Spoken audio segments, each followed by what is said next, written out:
vamos a reflexionar. Estamos entrando al cuarto domingo del tiempo. ¿De qué? ¿Qué tiempo estamos actualmente como iglesia? Tiempo de verano, ¿sí? Tiempo de invierno, cuaresma. La iglesia, ya hemos dicho, que tiene unos ciertos tiempos litúrgicos, unas temporadas. El año cronológico también tiene sus etapas, ¿no? Nosotros llevamos tiempos litúrgicos. En este tiempo es el tiempo de la cuaresma. 40, cuaresma viene de 40. Los 40 días son el episodio que Jesús, ¿dónde estuvo 40 días? En el desierto. ¿Y qué estaba haciendo en el desierto? Trabajando, ¿sí? Orando, rezando. Y ahí quizás imaginemos qué es lo que rezaba tanto, podemos decir, si era el Hijo de Dios. Él no necesitaba de oración, de convertirse, porque era el hombre, el Cordero sin mancha, ya nos dice San Juan. Sin embargo, también era humano. Y por eso él tenía necesidades de comer, de tomar, de caminar, de compartir la vida. Entonces es una experiencia personal, porque todo el tiempo Jesús lo pasa con la gente, lo pasa con las personas, y ahí se va desgastando en la mente, en las fuerzas. ¿Por qué creen que Jesús se desgastaba con la gente en sus fuerzas? A ver, ¿quién dice yo? ¿Por qué creen que Jesús desgastaba sus fuerzas con la gente? ¿De qué manera? A ver. ¿Alguno? ¿Alguna? ¿Cómo Jesús gastaba sus fuerzas con la gente? Curando, imponiendo las manos. Se desgastaba, se le iba su fuerza, su energía. Y mucho más de manera interior, porque se encontraba con tanto. Si ustedes se dan cuenta, los evangelios siempre narran que Jesús estaba con los que eran apartados, los que no eran tomados en cuenta por las autoridades, por la gente de poder. Entonces eran los apartados, los que ya no valían, en otras palabras. Con esos compartía la vida. Y si estaba con las autoridades, no para compartir la vida, sino para hacerles ver que no era correcto lo que estaban haciendo. Eso era. Por eso en la primera lectura del libro de Deuteronomio, los que estaban atentos, nos narra quién estaba a cargo del pueblo de Israel. A ver.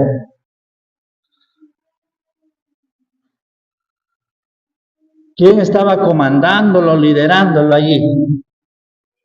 Moisés. ¿Sí? ¿Seguros? ¿Fue Moisés? ¿El faraón? ¿Pilato?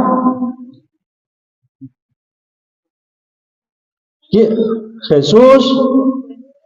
¿Josué? ¿Con cuál nos quedamos? ¿Abraham? Eso quiere decir que no me ponen atención a las lecturas. Y a la próxima tienen que venir con un hisopo, ya para escuchar.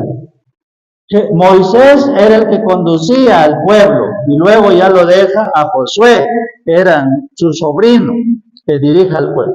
Este pueblo había salido de Egipto, y entonces había estado caminando por el desierto, y cumplía ciertas normas, ciertas condiciones que Dios les iba diciendo, les iba imponiendo.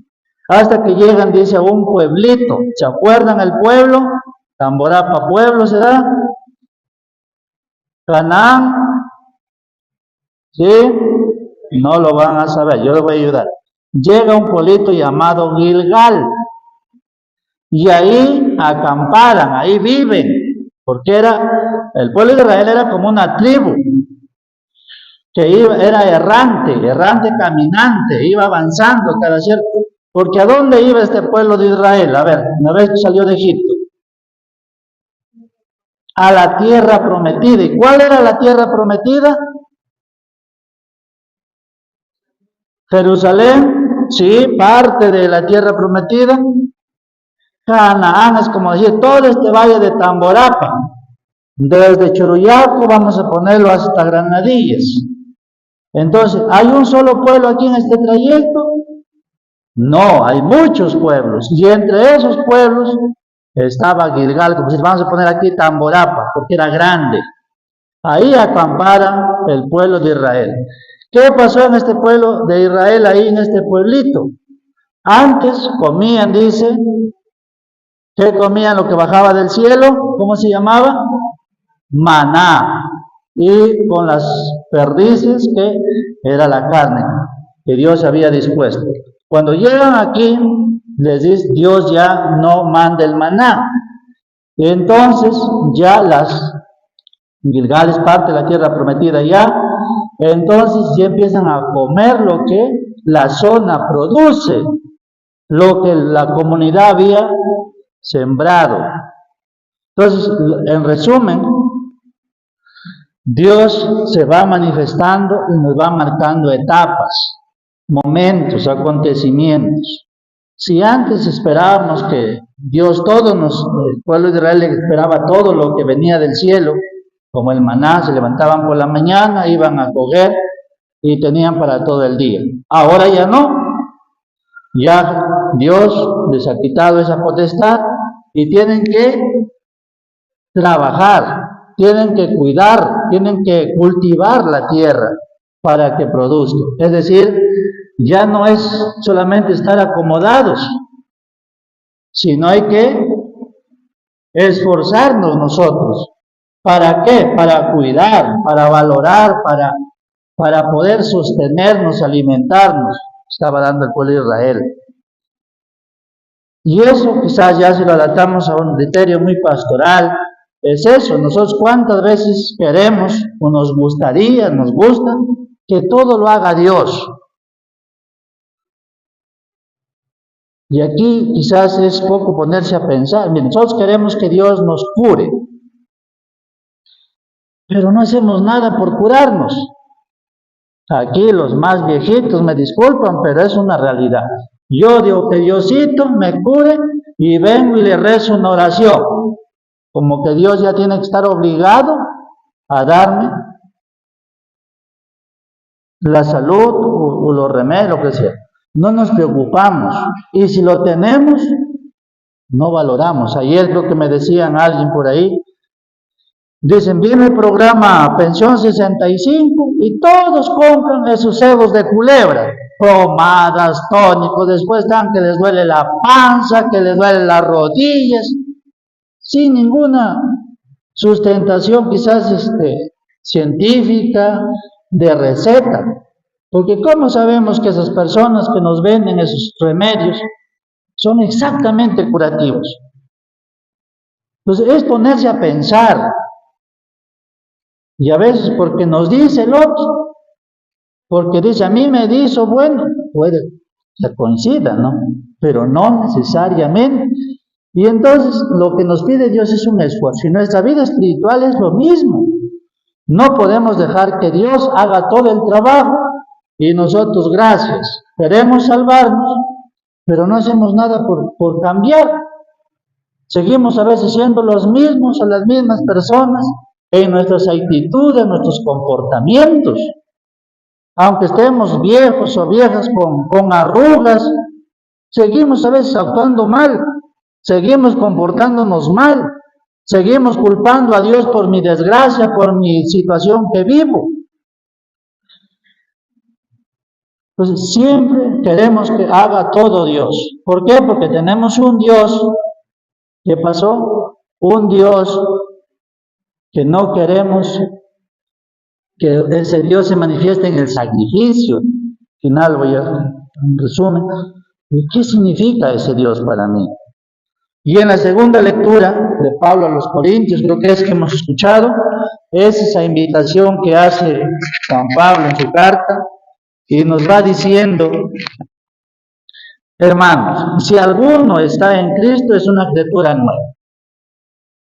Eso ya quiere decir que hay una antítesis, porque quiere decir que no estamos quizás con Cristo y por lo tanto no seremos criaturas nuevas. Pongámonos a pensar, ¿cómo yo recibo a Cristo? ¿Cómo yo tengo la imagen de Jesús en mi vida? Un Cristo que disfruta cuando yo peleo, cuando yo me porto mal, cuando yo reniego, cuando yo no cumplo sus mandatos. Entonces seremos personas nuevas allí, seremos seres nuevos. Entonces cada uno de ustedes sabe dar sus respuestas, no la voy a dar yo por ustedes.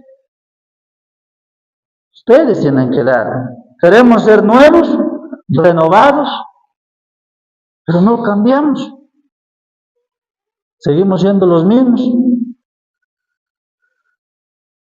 Todo procede de Dios, que nos reconcilió por medio de su Hijo, Cristo Jesús. La salvación no viene, a veces hemos descuidado esa imagen. Dios, Hijo y nosotros. Nosotros nos saltamos. Queremos pasar la humanidad de frente, encontrarnos con Dios y dejamos a Jesús. ¿Quién conoce a Dios Padre? ¿O cómo conocemos a Dios Padre? Tenemos que conocerlo necesariamente por Cristo. Y Cristo no la tuvo fácil. Padeció, fue sacrificado, fue torturado. Ya San Pablo nos dice en su cántico. Se anonadó, bajó, convivió con nosotros. Entonces no podemos encontrar la salvación sin antes de encontrarnos con Cristo. Y luego en el Evangelio es esa gran parábola que Jesús nos cuenta a raíz de un acontecimiento de las fuerzas religiosas, políticas de aquel momento, y que ahora también nos puede estar incrustando en esa realidad. Judíos, dentro de ellos estaban los fariseos, estaban los publicanos, un grupo de grupos religiosos allí que tenían el poder y estaban murmurando contra una nueva manera de ver la vida, nuevo modo de vivir, que era Cristo quien traía un proyecto de vida diferente. Y contra ese sistema, con este modo de vida, ese proyecto de vida que Jesús ofrecía, empezaban a destruirlo. Por eso se mira cómo vive ese hombre, mira cómo está actuando, está contra la ley. Es como ahora podemos decir, quien sale a protestar es anticonstitucional, quien defiende sus derechos es malo, quien defiende sus intereses es malo. Igualito pasaba con Cristo. Quien decía la verdad, no, ese está mintiendo. Eso es, como dice el Evangelio, ese está poseído porque dice tantas cosas, tantas blasfemias que no van, o sea, porque no van con tu sistema, con tu interés, con tu mentalidad, porque a veces vivimos tan cuadrados que nos cuesta salir de ello y actuamos con violencia. Miren cómo actuaban estos fariseos en nombre de Dios, y a veces eso nos pasa a nosotros. Inventamos por Dios que Dios te va a condenar, te va a castigar. Cuando tú defiendes tus derechos, defiendes los intereses de bien común, ¿cómo crees que Dios nos va a castigar, digamos? Al contrario, Dios está con nosotros. Dios nos va a defender. Pero cuando actuamos con intereses personales, ahí sí Dios no está con nosotros. Porque tú estás engordándote, empanzándote, inflándote para ti, mas no para los demás. Y eso es lo que Jesús está rechazando. Por eso pone esta parábola, que yo les invitaría a que lo lean. En Lucas 15, es el Evangelio central de San Lucas. esta parábola de la misericordia. Dos extremos. Un extremo que representa al hijo menor y el otro extremo que representa al hijo mayor. ¿Cuál tuvo la razón? A ver, ¿qué dicen ustedes?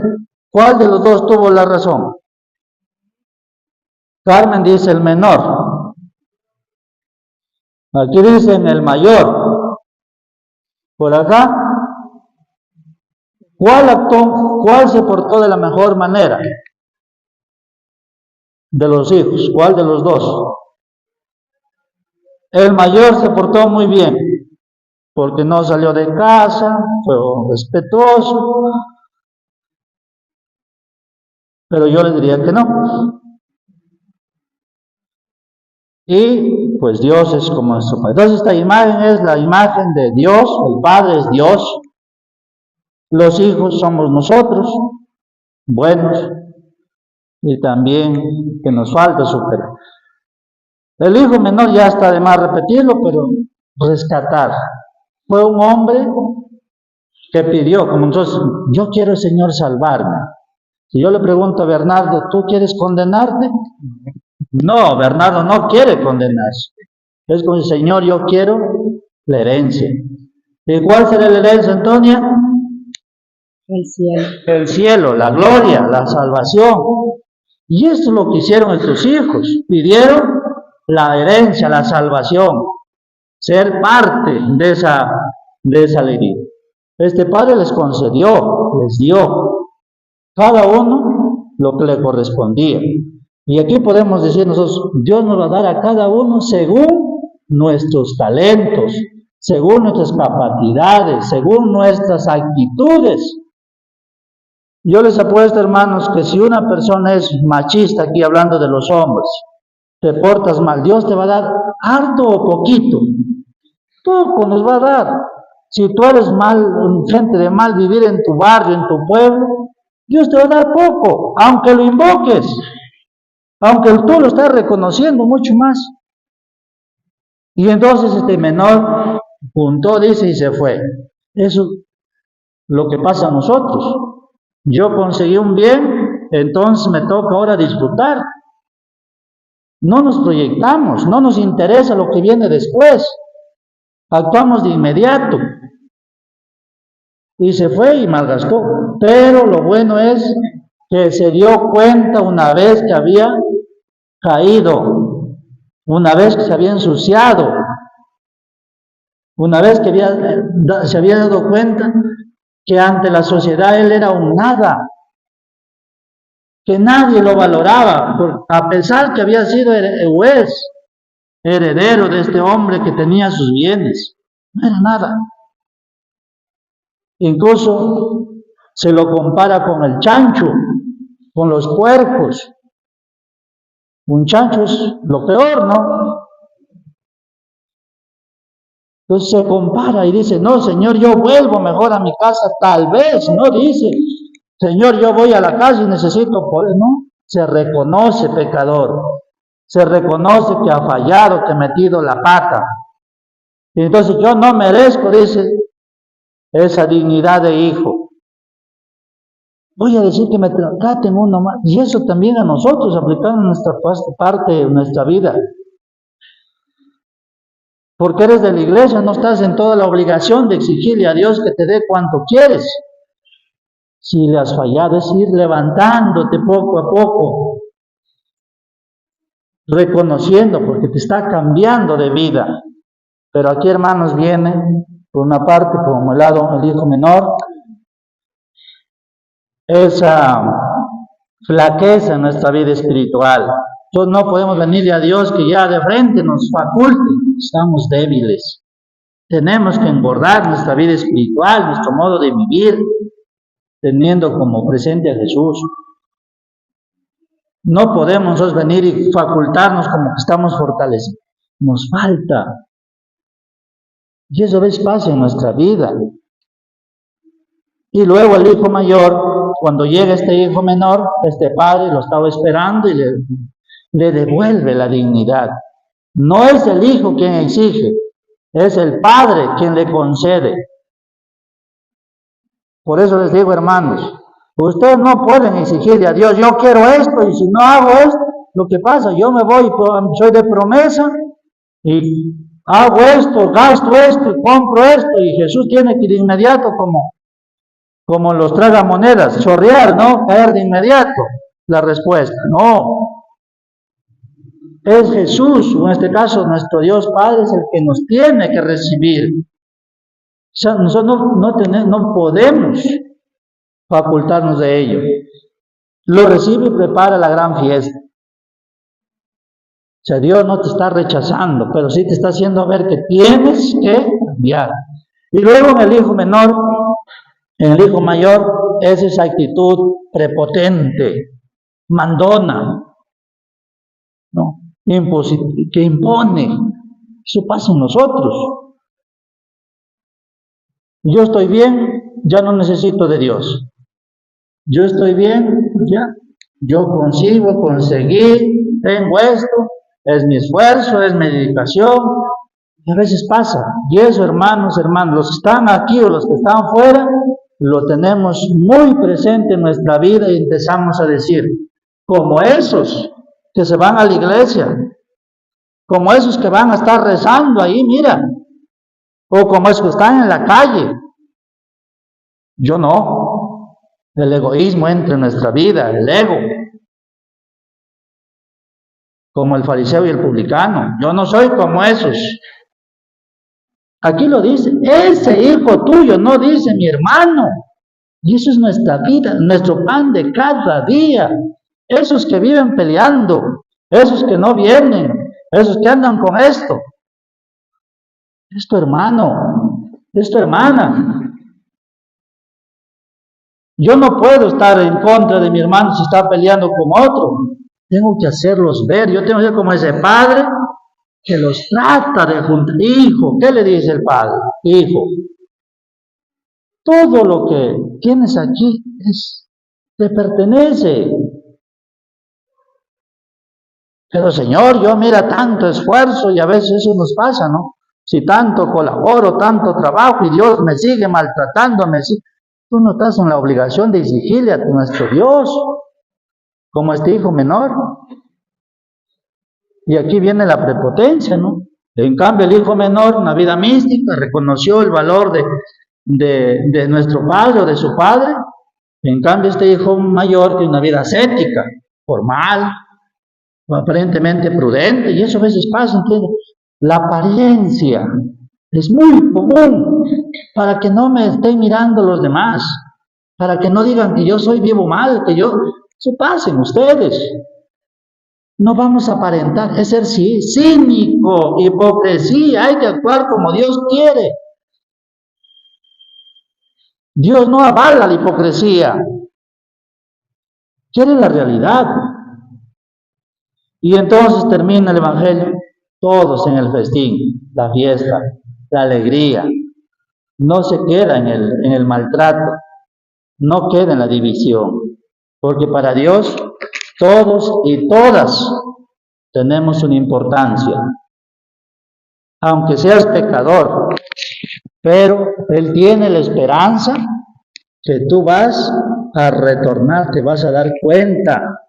El problema es ya que si tú aceptas o no, y eso puede pasar.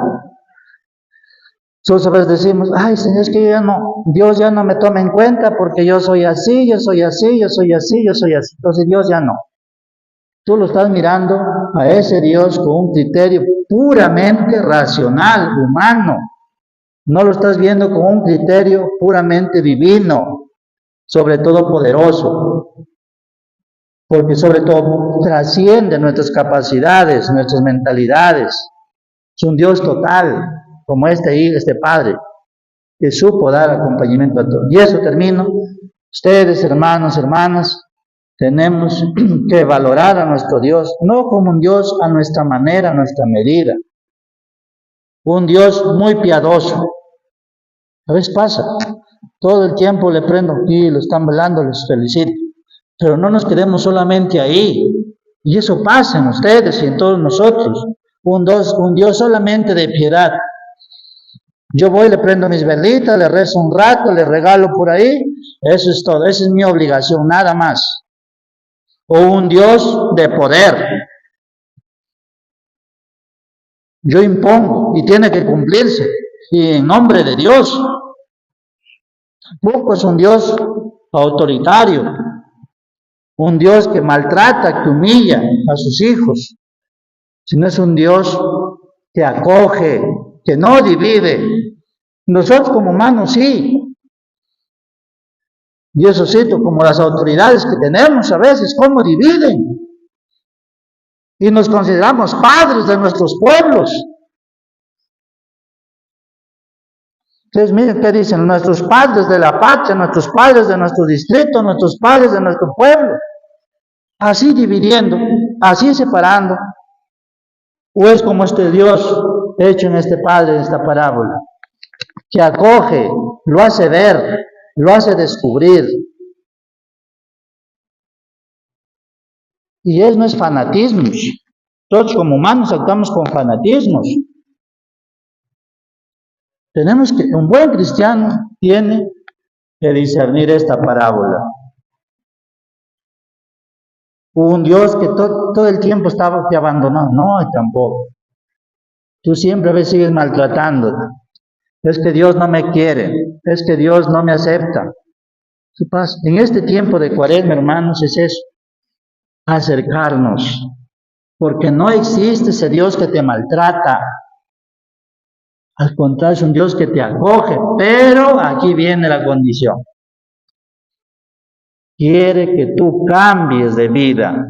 No que vengas a simular que tú lo quieres, sino que cambies. Y ahí preguntaste, ¿cómo o qué es lo que tú quieres cambiar en tu vida? En el nombre del Padre, del Hijo, Espíritu Santo.